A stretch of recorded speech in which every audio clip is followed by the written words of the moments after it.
다 주의 것이니.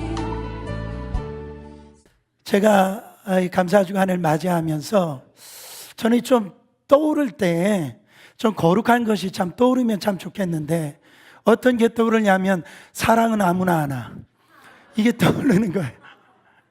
여러분, 감사는 아무나 하나. 여러분, 감사 아무나 하는 게 아닙니다. 하나님의 영을 성령이라고 합니다. 사단의 영을 악령이라고 그래요.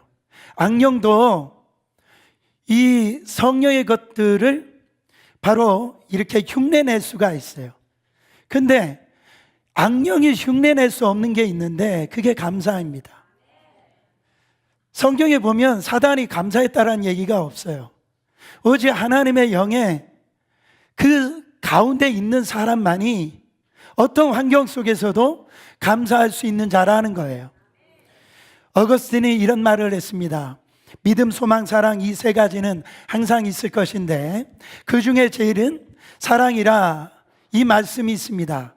그런데 이 어거스틴은 이 말씀에 하나를 더하라고 한다면 감사를 더하겠다라고 얘기합니다. 감사절을 맞아서 주님이 여러분들에게 뭐라고 하실까? 저에게 이렇게 말씀하시는데, 저에게 하는 말씀은 그래도 감사해라, 그럼에도 불구하고 감사해라. 주님이 저에게 이런 말씀을 주시더라는 거예요. 여러분, 솔직히 부담스럽잖아요. 어려운 일도 많은데, 힘든 일도 많은데, 제가 감사할 형편도 안 되는데, 그런데도 불구하고 주님의 말씀이 힘을 다해서 감사해라. 그것이 주님이 주시는, 저에게 주시는 하나님의 마음이었어요. 빌립보서 2장 5절에 보면 너희 안에 이 마음을 품으라, 그 그리스도 예수의 마음이라고 그랬어요. 우리 안에 예수님의 마음이 있습니다. 아멘. 그러나 그거를 품느냐 안 품느냐라는 것은 그거는 나의 책임이라는 거예요. 하나님이 우리 가운데 오늘 여러분 기도를 해보세요. 생각을 해보세요. 그래도 감사하라는 거예요. 그럼에도 불구하고 감사하라는 거예요. 너 그래도 감사해야 돼, 이 마음을 주신단 말이죠. 근데 이 마음을 품느냐 안 품느냐는 우리의 책임이라는 거예요. 여러분, 내가 그 말씀을 품지 아니하면 하나님의 복을 받을 수가 없거든요. 보세요, 예수님은 늘 감사한 분이었어요. 감사할 수 없는 그런 환경에서, 그런 여건 가운데서 예수님은 늘 감사를 하셨어요. 도무지 감사할 수 없는 그런 환경 가운데서 우리 주님은 감사를 드렸던 걸 볼 수가 있습니다. 요한복음 6장 11절에 보면, 거기 보면 오병이어의 역사가 일어나는데요, 예수께서 떡을 가져 뭐 하신 후에? 축사하신 후에, 이 말은 원어적으로 보면 감사하신 후에, 지금 빈들에는 장정 5,000명, 많게는 어른들, 이 여자들과 아이들까지 하면 2만 명이 넘는 그들이 지금 뭔가 지금 들녘에 앉아 있는데 먹을 것이 하나도 없는 겁니다. 밥을 줘야 되는데 생각을 해보세요. 김밥 한 줄밖에 없다고 생각해 보세요. 아니, 이게 감사할 일입니까? 통곡할 일이죠, 그렇죠? 근데 예수님께서는 떡을 가져 축사하신 후에, 감사한 후에 그거를 유카리스테오스라고 그랬어요. 제가 항상 이 말을 중요하게 여깁니다. 유카리스테오스. 하나님 앞에 이렇게 미리 감사를 할 때에 하나님의 영광이 드러난다고요. 이 오병이의 역사가 일어난 걸 볼 수가 있습니다. 요한복음 11장 41절에 보면 예수님이 사랑하던 나사로가 죽은 지 나흘이나 지났어요. 이제는 이 시체의 냄새가 이렇게 나는 그런 때예요. 여러분, 그때 예수님께서 눈을 들어 우러러 보시고, 아버지여, 내 말을 들으신 것을 감사하나이다. 여러분, 지금 나사로가 지금 이 무덤에서 나온 상태에 할렐루야, 감사합니다, 이렇게 할 수가 있죠. 근데 여기서 썼던 감사는 유카리스테오스, 미리 하나님 앞에 감사할 수 없는 그 상황 가운데 감사를 돌렸더니 나사로가 무덤에서 나오고 하나님의 선하신 영광이 드러났다라는 거죠. 여러분, 마태복음 11장 25절에 보면 예수님께서 수많은 병자를 고치십니다. 또 귀신들을 내어쫓고 깨끗게 하세요. 그럼에도 불구하고 그 마을에 있었던 그 역사를 보고도, 그 기적을 보고도 하나님 앞에 돌이키지 아니하고 회개하지 아니하고 하나님 앞에 나오지 않는 그 사람들을 향해서, 여러분 어떻게 보면 사역적으로 보면 실패 아닙니까? 그렇잖아요. 전도가 안 되는 거예요. 그런데 그런 상황 가운데서 오히려 예수님께서는 감사 기도를 하였더라. 누가복음 22장 17절에 보면 성만찬이 나옵니다. 이제 내일이면 예수님께서 십자가에 돌아가셔야 돼요. 근데 제자들을 모아놓고 성만찬을, 마지막 만찬을 하는데, 이에 잔을 받으사 무슨 기도를 하시고? 감사 기도를 하시고. 19절 보세요. 또 떡을 가져 무슨 기도하시고? 감사 기도하시고. 예수님께서 제자들이 이 밤을 지나면은 그 제자들이 예수님을 배신하고 다 떠날 것을 예수님이 알으셨을까요? 모르셨을까요? 이것도 힘듭니까? 예수님이 다 하셨죠. 배신해 갈 것을 뻔히 아는 우리 예수님께서 그걸 다 하시고도 하나님 앞에 지금 감사하는 것을 볼 수가 있습니다. 사랑하는 여러분, 도무지 예수님은 감사할 수 없을 그때, 그 상황 속에서 예수님은 감사한 걸 볼 수가 있어요. 그런데 더 놀라운 건 뭔지 아십니까? 그 예수님이 지금 우리 안에 오셨다라는 거예요. 할렐루야. 그러므로 여러분, 예수님 제가 어떻게 할까요? 너무 지금 힘들어요. 이번에 감사절을 제가 도무지 지킬 수 없을 것 같아요. 제가 헌금은 고사하고 지금 제가 먹고 살기도 힘들어요. 그렇게 주님 앞에 기도해 보세요. 그러면 예수님이 뭐라고 말씀하실까요? 그래도 감사해라. 그럼에도 불구하고 감사해라. 그 주님이 우리 가운데 그 마음을 주실 겁니다. 여러분, 주님은 계속해서 감사해라, 감사해라. 지난 세월이 정말 아무리 힘들고 여러분 어렵고 기가 막힌 상황 속에서도 눈물 나는 그런 일들 가운데 지금 여러분이 있다 할지라도 주님은 여전히 우리 가운데 말씀하시는 말씀, 그리 아니하시할지라도 너 감사해라. 그럼에도 불구하고 감사해라. 이게 바로 신자의 삶이라고요. 예수 믿는 사람의 능력인 겁니다. 여러분, 물의 깊이에는요 큰 차이가 있습니다. 개울의 깊이가 있고 또 강의 깊이가 있고 바다의 깊이가 있어요. 여러분, 마찬가지로도 그리스도인들의 신앙의 깊이에도요 차이가 있습니다. 그 차이를 크게 좀 세 가지로 잠깐 나눠보면, 첫째는 그리하시면 신앙이에요. if 타입이에요. if. 만일 이렇게 주님께서 해주시면 내가 이렇게 하겠습니다. if를 항상 그 안에 넣습니다. 이거는 구약적인 신앙생활이에요. 율법적인 신앙생활입니다. 이렇게 하면 내가 이렇게 해줄게. 하나님이 이렇게 해주시면 제가 이렇게 하겠습니다. 이게 율법적인 신앙이에요. 저는 이 이야기를 하면 안 웃으실 것 같아서 얘기할까 말까 하다가 합니다. 도움이 될까 봐. 여러분, 직장을 명퇴한 한 남자가 이태원에서 가게를 차렸어요. 이 40대 된 신앙이 있는 분이죠. 그래서 하나님 앞에 간절히 기도했답니다. 하나님, 하루에 400만 원씩 벌게 해주시면 그중 200만 원을 교회에 바치겠습니다. 역사해 주세요. 할렐루야, 제발. 했대요. 그랬더니 다음날 그가요 200만 원을 벌었대요. 감사하잖아요? 아닙니까? 그러자 이 사람이 너무 기뻐가지고 하나님 앞에 그렇게 다시 기도해 드렸답니다.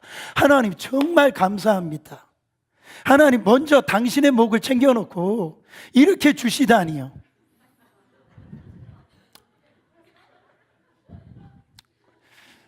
크리스마스가 먼저 왔습니다.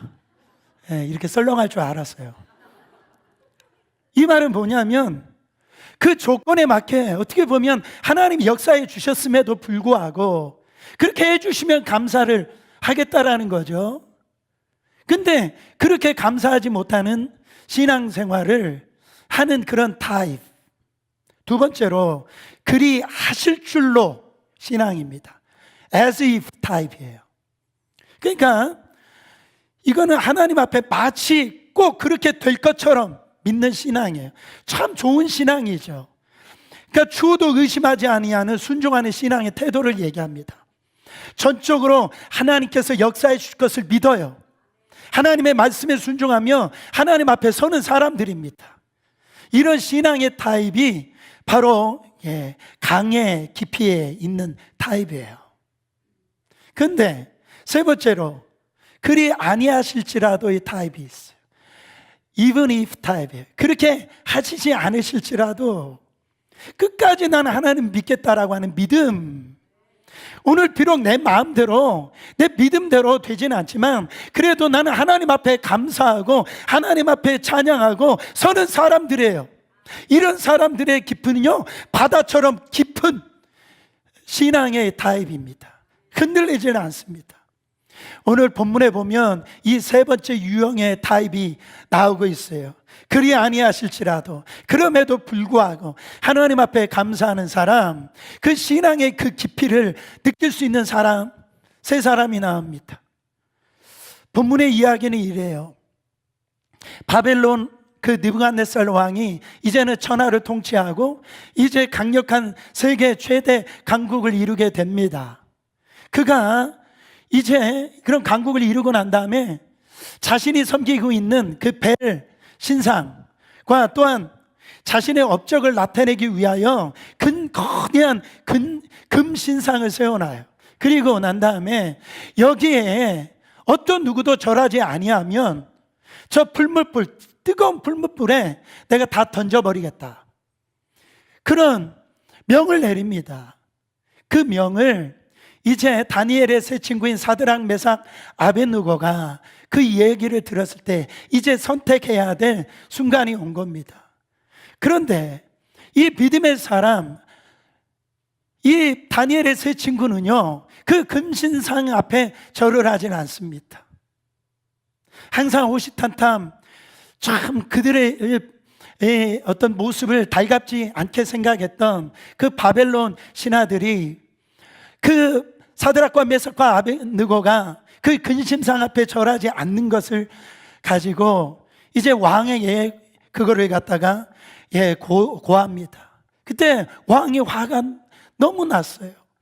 그래서 그들을 잡아오도록 합니다. 그리고 왕이 한 번 더 기회를 너무 사랑을 했거든요. 너무 이들이 지혜롭고 똑똑하니까 이들을 버리고 싶지 않은 거예요.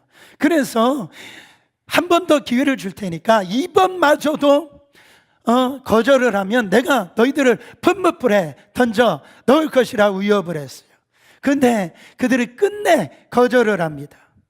이 이야기의 핵심은 이 느부갓네살 왕의 질문과 이 다니엘의 세 친구 사드락, 메삭, 아벳느고의 그 답변을 통해서 우리는요 그들의 믿음을 알 수가 있어요. 첫 번째로 이들의 믿음은요 절대적인 가치에 대한 그 믿음이 있는 신앙이었어요. 절대적인 가치에 대해서 15절을 보면은 느부갓네살 왕이 이렇게 물어봅니다. 이제라도 지나가서 너희가 만일 절하지 아니하면 즉시 너희를 극렬히 타는 풀무 가운데 던져 넣을 것이니 능히 너희를 내 손에서 건져낼 신이 어떤 신이겠느냐. 지금 이 풀무 가운데서 건져낼 신이 없다라는 거예요. 그런 능력을 가지고 있는 신이 없다라는 거예요. 만일 이제라도 너희가 돌이켜서 이 근신상에게 절을 하면 내가 너를 살려주겠다라는 거예요. 여러분, 지금 그러나 이 세 친구들은요 이와 같은 위협 앞에서 조금도 위축되거나 두려워하지 않아요. 이때 다니엘의 세 친구가요 놀라운 대답을 합니다. 16절 보세요. 느부갓네살이여, 우리가 이 일에 대하여 왕에게 대답할 필요가 없나이다. 그러니까 이 우상 숭배, 이거를 우리에게 논할 가치도 없다라는 거예요. 그리고 그런 얼토당토한 요구를 우리에게 강요를 해도 하려고 꿈도 꾸지 말라라는 거죠. 그런 말을 하는 왕이여, 당신 입만 아프다는 거예요.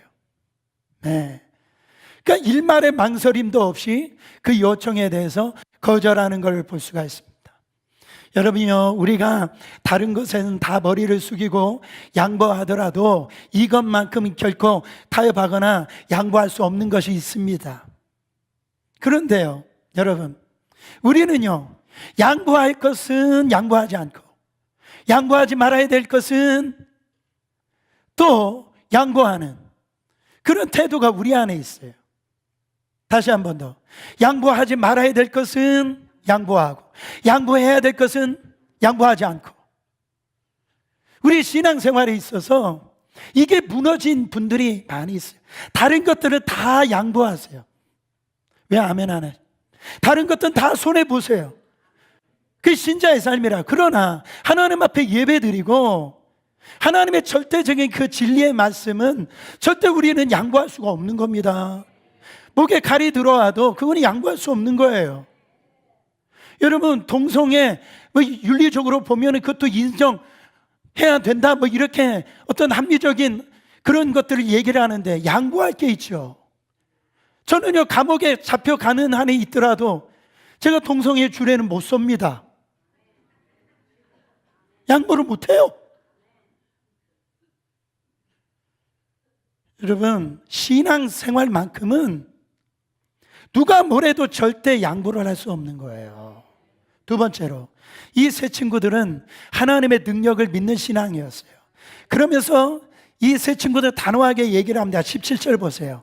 만일 그럴 것이면 왕이여, 우리가 섬기는 우리 하나님이 우리를 극렬히 타는 풀무 가운데서 능히 건져내시겠고 왕의 손에서도 건져내시리라. 그러니까 이들은요, 하나님이 어떤 환경 속에서 자기 자신을 건져낼 거라고 하는 그런 건져내시는 그런 능력이 있는 하나님을 지금 믿고 있는 거예요. 여러분, 하나님의 백성은 이 건지시는 하나님의 능력을 믿어야 될 줄 믿습니다. 사도 바울도 고린도후서 1장 10절에 보면은 그가 이같이 큰 사망에서, 그가 누굽니까? 예수 그리스도예요. 우리를 건지셨고 또 건지실 것이며 이후에도 앞으로도 건지시기를 그에게 바라노라. 할렐루야. 여러분, 두려워하지 마세요. 하나님이 반드시 여러분들을 다 건지실 것입니다.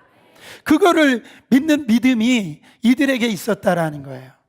여러분, 질병으로 인하여 일어날 수 없을 때, 물질로 인하여 극한 어려움이 있을 때, 자녀들의 문제가 있을 때, 이와 같이 내 힘으로 할 수 없은 문제도요, 하나님께서 지켜주시고 보호하여 주시고 반드시 하나님께서 복을 주실 수 있는 능력의 하나님인 것을 믿으시길 바랍니다.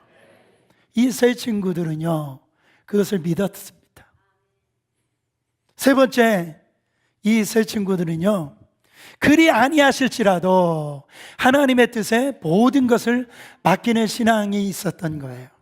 18절 놀라운 말씀이 계속되어집니다. 그리 아니하실지라도 왕이여, 우리가 왕의 신들을 섬기지 아니하고 왕에 세우신 근심상에게 절하지도 아니할 줄을 아옵소서. 지금 왕이 우리를 풀무 가운데 집어넣는다 할지라도 나는 이 신앙을 포기할 수 없다라는 거죠. 여러분, 근심상에게 절하지 않을 거라는 거죠. 다시 말하면 하나님께서 이런 환난 속에서, 이런 어려움 속에서, 이 고통 속에서 건져내어 주시지 않는다 할지라도 그것이 하나님의 능력이 없어서 나를 건져내실 수 없는 그것이 아니라 반드시 하나님의 그 놀라운 그 선하신 뜻을 잊기 때문에, 하나님, 우리는 그걸 믿기 때문에 나는 저 불 속에라도, 이 불무 속에라도 나는 들어가겠다라는 거예요. 어떤 결과가 오더라도 끝까지 하나님만 섬기겠다라는 겁니다. 여러분, 저는 이걸 믿어요. 빌립보서 4장 4절 19절 말씀, 나의 하나님이 그리스도 예수 안에서 영광 가운데 그 풍성한 대로 너희 모든 쓸 것을 채우시리라. 저는 믿습니다. 저는 여러분들이 그렇게 채워주시기를 예수 그리스도 이름으로 축원합니다. 그렇다 할지라도, 그렇지 않다 할지라도 여전히 여러분들은 하나님을 신뢰하실 수 있습니까? 내가 지금 병에 걸려 있는데 이 병을 고쳐주시지 않을지라도 하나님의 신뢰를 향한 그것이 믿음이 여러분 흔들리지 않을 수 있으십니까? 여러분, 그 자녀들이 참 번성하고 잘 되면 좋은데 속썩이고 말 안 듣고 어떻게 보면 정말로 이 근심거리가 된 이 자녀들로 인하여서 여러분들은 감사하실 수 있습니까? 다니엘의 이 세 친구 사드락 메삭 아벳느고는요, 그렇게 해주시 않을지라도 그는 감사하겠다라는 거예요. 절대로 자신들은 우상에게 절하지 않겠다라는 거예요. 절대로 이 하나님을 향한 믿음을 잃어버리지 않겠다라는 겁니다. 여러분, 대부분의 사람들은요, 여기에서 무너지는 거예요. 예수님께서 참 놀라운 기적을 행하시고 능력을 행하시고 나신 후에 예수님께서 이렇게 한탄하시는 말씀이 있어요. 요한복음 6장 26절을 읽어보세요. 예수께서 대답하여 이르시되 내가 진실로 진실로 너에게 이르노니 너희가 나를 찾는 것은 표적을 본 까닭이 아니요 떡을 먹고 배부른 까닭이로다. 그러니까 지금도 예수님 앞에 나오는 것은 정말 물질 때문에 나오는 분들이 있다라는 거죠. 자녀들의 잘됨을 위해서 나오는 분들이 있다라는 거예요. 예수님이 그렇게 기적을 일으키시고 표적을 보여줬을 때, 아, 예수님이 하나님이시구나, 이런 믿음을 가져야 되는데 그분을 통해서 나의 이신양명을 추구하려고 예수님을 따라오는 사람들이 있어요. 이 예수님께서 지금 한탄하고 계신다라는 겁니다. 여러분들은 내가 지금 누려왔던 모든 것들이 지금 다 버려야 될 때가 올 수 있는데요, 그럴 때도 여러분 감사하실 수 있습니까? 내가 얻고자 하는 것들이 다 이루어지지 않을 때 감사하실 수 있냐라는 거예요. 그때 어떻게 하시겠어요? 다니엘의 세 친구들은 주님, 이것이 주님의 뜻이라면 저와는 상관이 없이 이 모든 것을 제가 다 받아들이겠습니다, 이렇게 고백합니다. 이 말이 뭡니까? 하나님, 제 삶 가운데 물질의 어려움이 금방 해결되지 않더라도, 낙심하지 않고 어렵더라도 주님을 여전히 감사하면서 섬기겠습니다. 그 고백이라고요. 하나님, 나는 이 질병 고쳐주시면 좋겠지만 이 질병이 나에게 더 필요하다고 한다라고 한다면 나는 오히려 그 속에서 하나님 감사하겠습니다, 찬양하겠습니다, 더욱더 하나님의 뜻대로 살겠습니다. 그리 아니하실지라도 절대적인 이 하나님을 신뢰한 걸 볼 수가 있어요. 예수님도 그러셨죠. 겟세마네 동산에서 기도하실 때 할 수 있거든 내게 이 잔을 정말 하나님 옮기시옵소서, 그러나 내 뜻대로 하지 마옵시고 아버지의 뜻대로 하옵소서. 할렐루야. 그렇게 이 잔을 옮겨주지 않을지라도 이것이 아버지의 뜻이라면 나는 기꺼이 이 고난의 잔을 마시겠다라는 거예요. 여러분, 저는요, 지난 한 주간 동안 하나님을 감동시키는 사람들, 이 말씀을 가지고 새벽 예배를 인도했어요. 참 많은 분들이 와서 제가 그렇게 축복을 했습니다. 사단을 감동시키는 삶이 되지 말고 하나님을 감동시키는 삶이 되어져라. 그런 신앙생활을 해라. 첫 번째, 아브라함의 가장 귀한 독자 이삭을 바치는 그것을 보고 하나님이 감동을 하셨다고요. 그리고 이 솔로몬, 그가 왕이 되고 난 다음에 1000번제를 하나님 앞에 최선을 다해서 올려드립니다. 그 모습을 보고 하나님이 감동을 하셨어요. 여러분, 욥은 뭡니까? 주신 자도 여호와시요 취하신 자도 여호와시니 하나님만 찬송을 받을지어다. 그 욥은 입술로 그는 범죄하지 않았어요. 불평불만하지 않았어요. 하나님이 감동을 하셔서 이전보다 배의 축복을 주신 걸 볼 수가 있습니다. 신약에 와서 로마의 이 백부장이 정말로 자기 아들의 병도 아닙니다. 자기 가족의 병도 아니에요. 자기의 어떻게 보면 노예, 종의 병을 가지고 그 깊은 사랑을 가지고 주님 앞에 나와서 구하는 겁니다. 그때 뭐라고 얘기합니까? 내가 너희 집에 가겠다고 하니까 이 백부장이 하는 말이 뭐예요? 나도 수하에 사람을 거느리고 있는 사람입니다. 말씀만 없어서 하나님이, 예수님이 감동을 먹으신 거예요. 여러분, 그 귀신 들린 자기 딸 가나안 여인의 그 예수님 앞에 나와서 간절히 부르짖습니다. 기도를 합니다. 다윗의 자손 예수여, 내 딸을 불쌍히 여겨주소서. 예수님이 본체 만체도 하지 않는 거예요. 그때 그는요 더욱더 부르짖고 기도하는 거예요. 내 딸이 고쳐달라고. 예수님 뭐라고 얘기하십니까? 나는 이스라엘을 위해서 왔지 개에게 줄 것이 없다. 그때 이 여인이 나는 개입니다. 그 개에서 떨어지는 그 부스러기라도 나는 충분합니다. 그것만 주시면은 우리 딸이 날 것을 믿습니다. 부스러기만은 단 한 번만이라도 만져주시옵소서. 할렐루야. 여러분, 그때 예수님이 심장이 먹을 만큼요 감동을 받으셨어요. 그래서 뭐라고 얘기하시냐면 이만한 믿음을 찾아볼 수 없다라는 거, 메가톤급 믿음이라는 거예요. 여러분, 토요일날 여러분 저는요 까무러칠 뻔했어요. 저는 어린이 학교에 와서 토요일날 새벽에 특별 새벽 예배에 그 나오는 날도 아닌데요 너무 많이 나오셔가지고 제가 놀라가지고 심장이 먹는 줄 알았어요. 너무 많이 나오신 거예요. 그래서 제가 그랬어요. 매일 이렇게 나왔으면 내가 너무 좋겠다. 근데 거기에 마리아의 향유값 깨는 장면이 나오잖아요. 그건 마리아의 전 재산입니다.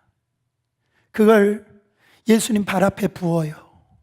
그 여자의 자존심이란 머리털 아닙니까? 그걸 예수님 발을 닦습니다. 그 헌신. 옆에 있었던 유다나 제자들은 왜 그 낭비하냐? 막 뭐라고 합니다. 근데 마리아 입장에서 볼 때는 그게 낭비가 아니거든요. 자기 오라비를 정말 하나님께서 살려주셨고 주님의 말씀을 듣다 보니까 이 주님이신 거예요. 그러니까 자기가 가지고 있는 게 그것밖에 없어서 그것밖에 못 드린 거예요. 저는요 이런 소리를 들을 수 있는 분들이 되길 바랍니다. 좀 낭비할 수 있는, 왜 이렇게 많이 낭비해? 정말 하나님을 위해서 하나님답게 대접을 해줄 수 있는 신앙이 있는 사람들이 있길 바랍니다. 그게 주님이 막 감동을 받으신 거예요. 여러분, 오늘 이 세 사람 이 태도에 하나님이 감동을 받으셨어요. 이들이 어떻게 됐습니까? 우상에게 절하지 않으니까 세 친구들이 평소보다도 더 7배 뜨겁게 만든 그곳의 불못질에 던져버리게 됐어요.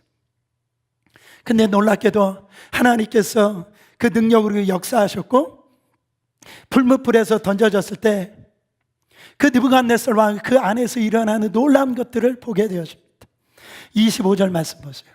왕이 또 말하여 이르되 내가 보니 결박되지 아니한 네 사람이 불 가운데서 다니는데 상하지도 아니하였고 그 넷째의 모양은 신들의 아들과 같도다 하고, 불못불에 던질 때는 세 사람을 넣거든, 결박시킨 채로. 근데 느부갓네살 왕이 보니까 네 사람이 거기에 있는 거예요. 결박되지도 않은 채. 근데 넷째 사람을 보니까 뭐와 같도다? 신들의 아들 같도다. 누구를 얘기하는 거죠? 이 환상은 누가 본 겁니까? 다니엘이 이 환상을 본 거예요. 그래서 다니엘서 7장 13절에 보면 이런 말이 있어요. 내가 또 밤 환상 중에 보니 인자 같은 이가 하늘 구름을 타고 와서 옛적부터 항상 계신 이에게 나아가 그 앞으로 인도하며, 그 환상 중에 그 사람이 누구예요? 인자라고 얘기를 하는 거예요. 그 인자에게 뭐를 주셨다고요? 14절 말씀. 그에게 권세와 영광과 나라를 주고 모든 백성과 나라들과 다른 언어를 말하는 모든 자들이 그를 섬기게 하였으니 그의 권세는 소멸되지 아니하는 영원한 권세요 그의 나라는 멸망하지 아니할 것이라. 그 인자가 누굽니까? 여러분, 구약에서도 성육신을 입고 오신 그 인자 대신 그리스도가 현존한 때가 있었어요. 지금 그 불물 속에서 가장 처참한 그런 환경 속에서 그곳 가운데 예수 그리스도가 함께 있으셨다라는 거예요. 여러분, 저는요 엄청난 고난의 현장에 예수님이 함께 계신다는 걸 믿습니다. 여러분들이 잘 아는 예화예요. 바로 모래 위에 발자국 예화입니다. 어느 날 한 사람이 꿈을 꾸었어요. 꿈을 꾸었는데 주님과 함께 해변길을 걷는 그 꿈을 꾼 거예요.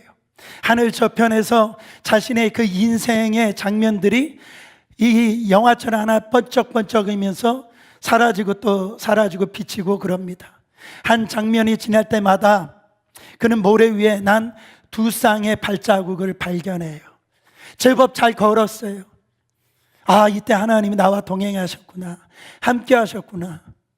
이제는 그 모래 언덕을 다 이게 지나고 난 다음에 이제 자신의 삶을 돌아볼까 어느 순간에 보니까 한 발자국밖에 안 남은 거예요.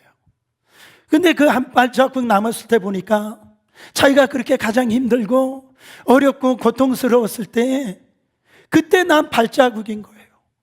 그래서 이 하나님의 사람은 이 하나님 앞에 물어봅니다. 주님께서 제가 당신을 따르기로 결심하고 나면 항상 저와 함께 동행하신다라고 그러셨죠. 내가 그랬지. 그런데 주님, 제가 가장 필요했던 시기에 주님은 왜 저를 버리셨습니까? 그렇게 물어봐요. 그때 우리 주님이 대답을 하십니다. 나의 소중하고 소중한 아들아, 나는 너를 사랑한단다. 그렇기 때문에 나는 버릴 수가 없단다. 너의 삶 가운데 시련이 오고 고난이 오고 네가 그 아파하는 그 순간에 발자국이 하나의 발자국만 남은 것은 내가 그 고통 가운데 있는 너를 안고 간 나의 발자국이란다. 여러분, 주님은 여러분과 늘 함께 계세요. 여러분을 떠나지 않습니다. 이사야서 43장 2절에 보면 네가 물 가운데로 지날 때에 내가 너와 함께 할 것이라. 강을 건널 때 물이 너를 침몰하지 못할 것이며 네가 불 가운데로 지날 때 타지도 아니할 것이요 불꽃이 너를 사르르지도 못하리라. 예수님은 저 십자가에서 몸을 찢으시고 피를 흘리시고 난 다음에 정말 그분을 지키시고 흘리셨지만 우리는요 저 물 가운데로 지나가고 불 가운데로 지나가는 우리의 인생이었지만 타지도 않고 그 물이 우리를 엄몰하지도 아니할 그런 인생으로 만들어 주셨다. 뿐만 아니라 느부갓네살 왕은 30절에 왕이 드디어 사드락과 메삭과 아벳느고를 바벨론 지방에서 더욱 높이시리라. 이 하나님이 믿지 않았던 그 느부갓네살 왕이 사드락과 메삭과 아벳느고의 그 하나님을 찬양하고 그를 건져내고 이 바벨론의 지방에 어떤 누구보다도 더 높이고 존귀한 자로 만들어 주셨다라. 여러분, 그리 아니하실지라도 여러분, 저는 이런 생각을 해봤어요. 만약에 이 다니엘의 그 세 친구가 풀무불에서 하나님을 건져주시지 않았다면 이들은 뭐하고 계셨을까? 저는요 이들이 반드시 거기에서 하나님을 찬양했을 겁니다. 이게 하나님의 뜻이라면 순종의 길로, 이 순종의 길로 갔을 거예요. 여러분, 성경에 찌라도라고 하는 섬이 있는 거 아십니까? 성경에요 찌라도 섬이 있어요. 하박국서 3장 17절 18절. 비록 무화과 나무가 무성하지 못하며 포도나무에 열매가 없으며 감람나무에 소출이 없으며 밭에 먹을 것이 없으며 우리의 양이 없으며 외양간에 소가 없을지라도, 여기 있잖아요 18절. 나는 여호와로 말미암아 즐거워하며 나의 구원의 하나님으로 말미암아 기뻐하리라. 지금 하박국은요 지금 자기 나라가 지금 멸망하고 보니까 이 나라에 아무것도 없는 거예요. 먹을 것도 없고 다 뺏긴 거예요. 다 없어요, 없어요, 없어요. 근데 이 하박국 이 선지자는요, 감사한다 합니다.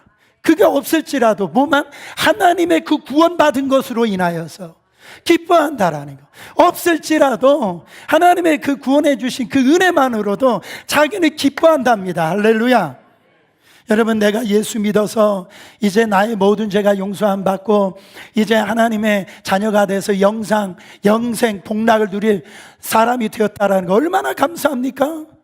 내 자녀가 잘 안 된다 하더라도, 내 사업이 잘 안 될지라도, 내 몸이 아플지라도 하나님이 나의 구원이 되어주신 그 하나님이시기 때문에 나는 감사한다라는 거야. 나는 기뻐한다라는, 그것으로 나는 충분하다라는.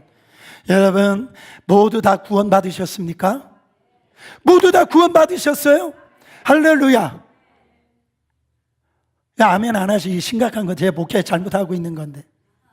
여러분, 그런데도 이 구원 받은 거, 이 구원의 하나님에 대해서 얼마나 감사합니까? 우리는요, 가다가 100불 하나 딱 떨어져서 주면 그렇게 기뻐해요. 너무 기뻐합니다.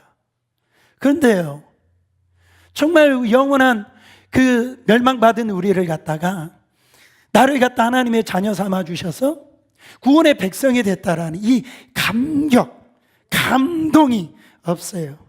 여러분, 정말 예수 처음 믿을 때 감격이 있습니까? 아니면 짜증납니까? 그 얘기. 여러분, 그 감격이 벌써 다 식어져 버렸습니까? 세상에 구원받은 그 은혜보다도 더 큰 복이 어디 있습니까? 그렇지 않아요? 저는요, 종종 생각해 봅니다. 아니, 세상에 나보다 잘난 사람도 많고 돈 많은 사람도 많고 그렇잖아요. 근데 그런 사람들은 버림받고 지옥 가는데, 아니, 나 같은 사람이 이렇게 구원받았다라고 생각하는 걸 생각해 보면은 이게 자다가도 깰 일이에요. 너무 감사한 거예요. 웬일인지 무슨 까닭인지 지금 저와 여러분들이 예수를 믿고 있다고요. 여러분, 이거는요, 전적으로 하나님의 은혜입니다. 내 공로는 하나도 없어요. 잘 생각해 보면 정말 감격스러운 일인 겁니다. 여러분, 여기 이 은혜 때문에 나는 오직 하나님만 섬기고 사랑하다가 모든 것을 다 잃어버린다 할지라도 나는 그 구원의 은혜로 인하여서 나는 감사하겠다라는 거예요. 어떤 누구가 내가 이렇게 헌신하고 수고한 거 안 알아줄지라도, 아니, 나는 누군가가 잊혀지는 그런 존재가 될지라도 내가 이 구원받았다는 이 구원의 은혜로 말미암아 나는 하나님을 기뻐하고 찬양하고 감사하겠다라네. 나는 금신상에게 절하지 않겠다라는 거예요. 그러니까 이 세 사람은요, 하나님을 구한 겁니다. 이 세 사람, 다니엘의 세 친구의 기도 보세요. 이 풀무불에서 건져내라고 하는 기도가 없어요. 나 이 불에서 죽지 않게 해달라고 하는 기도가 없어요. 그 순간에 하나님만 바라봤어요. 사랑하는 여러분, 저들이 구한 것은 하나님입니다. 그 불무불에서 함께 하시는 이 하나님의 그 놀라운 역사가, 그거를 보고서요, 느부갓네살이 변화가 되어지고요, 각 전국의 조서를 보내서 하나님을 섬길 수 있도록 하는 놀라운 역사가 일어납니다. 여러분, 하나님의 역사는 여기에서 일어나는 거예요. 감사하지 못할 그 순간에 감사를 할 때 느부갓네살 왕 같은 사람들이 감동을 받는 거예요. 변화가 일어나. 여러분의 남편이 변화가 되는 거예요. 아내가 변화가 되는 거예요. 자녀들이 변화가 되는 거예요. 여러분, 감사할 수 없는 그런 환경 속에서 감사할 때, 그리 아니하실지라 나는 하나님을 바라보는 자들을 통하여서 여러분, 세상은 변화가 되어지는 거예요. 여러분, 아까 우리가 동영상을 봤던 이름도 박진영입니다. 그 형제, 의대간 형제 보세요. 그 입술에서 불평하는 말이 하나라도 있는지, 예? 삶을 갖다가 좀 비관하는 말이 하나라도 있는지, 그 마음에 정말 예수님을 닮아 있어요. 그러니까 세상 사람, 우리가 그 얘기를 들을 때 감동을 받잖아요. 그렇지 않아요? 여러분, 슬플 때 더욱 감사하면, 어릴 때 오히려 감사하면 하나님이 더 기뻐하시고 더 큰 축복을 내려주십니다. 여러분요, 헬렌 켈러라고 하는 사람은 삼중고의 장애자였어요. 보지도 못하고 듣지도 못하고 말하지도 못했습니다. 그 얼마나 힘들겠어요. 그런데요, 그가 대학교 수석으로 졸업을 하고 많은 책을 저술하고요, 세계 곳곳에 다니면서 어려움 당한 사람들을 강연하고 용기와 희망을 주는 사람이 되었어요. 그가 88세까지 장수를 했는데요, 그가 죽을 때 신문기자가 그렇게 물어봤다잖아요. 당신은 보통 사람들이 상상하기조차 그런 어려운 조건 속에서 일평생을 살았는데 그것 때문에 정말 하나님을 원망할 한 시간은 없었습니까? 이 말이 끝나자마자 아마 헬렌 켈러는요 벌떡 뛰었대요. 아니, 없습니다. 나는 하나님이 내게 베풀으신 그 은혜를 생각하면 감사할 시간도 부족한 사람입니다. 하나님을 원망할 시간이 없었습니다. 아주 그렇게 고백했대요. 그리고 그분이 임종을 할 때, 나의 삶은 참 아름다웠다. 여러분, 임종하는 그 순간에 이런 고백을 할 수 있는 사람이 어디 있습니까? 그렇지 않아요? 여러분, 한평생 삼중고의 그 고통 속에서 살았지라도 이렇게 고백할 수 있었던 이유가 뭡니까? 감사의 인생을 살았기 때문에 그래요. 여러분, 이 헬렌 켈러는 자기 육신의 병을 고쳐달라고 이것 때문에 절망하지 않았단 말이에요. 그러니까 많은 사람들이 그의 삶을 보고 감동을 받았다라는 거예요. 여러분, 뇌성마비 장애인 송명희 시인 아시잖아요? 저도 한번 만난 적이 있는데 어렸을 때부터 비참한 생활의 연속이었어요. 뇌성마비여서 이 송명희 시인이 한번 얘기하려면 막 온몸을 막 한마디 하려고 하면 너무너무 힘들게 얘기를 해요. 그때 17살 때 그녀가 한번 기도하고 나는 이제 죽으리라 하고선 이렇게 기도를 합니다. 하나님 계시다면 왜 나를 이렇게 만드셨습니까? 왜 이런 몰골로 어떻게 세상을 살아가라고 하시는 겁니까? 하나님 살아계시다면 진짜 대답 좀 해보세요. 부르짖다가 은혜를 받아요. 그 기도에 들어주시고 아버지 되시는 하나님의 사랑을 체험하고 하나님을 사랑을 전하는 신이 되었는데요, 그런 과정에서도 몇 번 좌절을 겪었답니다. 한 번은 이사를 이렇게 해야 되는데 집이 없는 거예요. 그리고 사랑하는 사람들도 다 떠나버린 거예요. 극한 좌절에 빠져서 방바닥에 엎드려 가지고선 부르짖어요.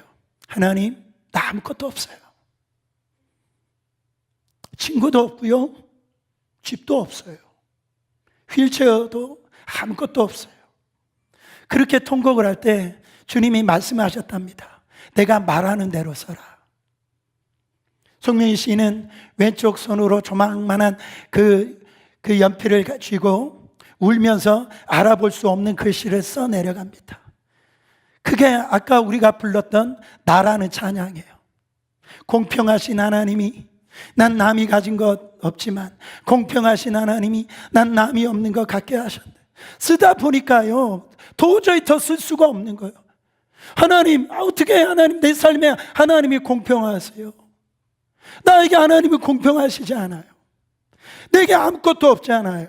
그때 주님이 책망하셨대요. 시키는 대로 공평하신 하나님이라고 쓰라고 계속해서 써내려갑니다.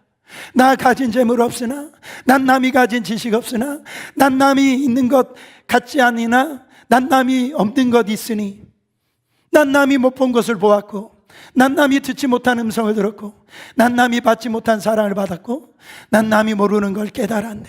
눈물이 터져 나왔다. 이 나라는 찬양, 이 송명희 시인을 통해서 얼마나 많은 수많은 사람들이 희망을 경험하고 소망을 경험하고 하나님을, 예수를 믿는 역사가 일어났습니까? 여러분, 미국의 닉 부이치치라고 하는 이런 사람, 여러분 그냥 이 두 손이 없고 이 밑에 발도 없어요. 그냥 몸뚱아리만 있습니다. 이 사람이요 수영을 하면서 참 많은 사람들에게 정말 희망을 주고 소망을 주잖아요. 절망에 있는 젊은 사람들에게 인생은 행복한 것이다. 예수 그리스도를 믿을 때 절망 가운데서도, 어려움 가운데서, 소망 가운데서 나를 봐라, 희망의 전도자로 하나님이 사용하신 걸 볼 수가 있어요. 여러분, 저들은 비관하지는 않았어요. 절망하지 않았어요. 비록 두 팔이 없을지라도, 발이 없을지라도, 비록 뇌성마비라 할지라도, 삼중고로 말도 못하고 귀를 못 들고 보지도 못할지라도, 그러할지라도 그들의 인생은 감사로 충만했다라는, 하나님 앞에 영광 돌리는 삶이 됐다라는, 그를 통하여 수많은 사람들이 감동을 받고 하나님 앞에 나오는 그런 놀라운 역사가 일어났다라는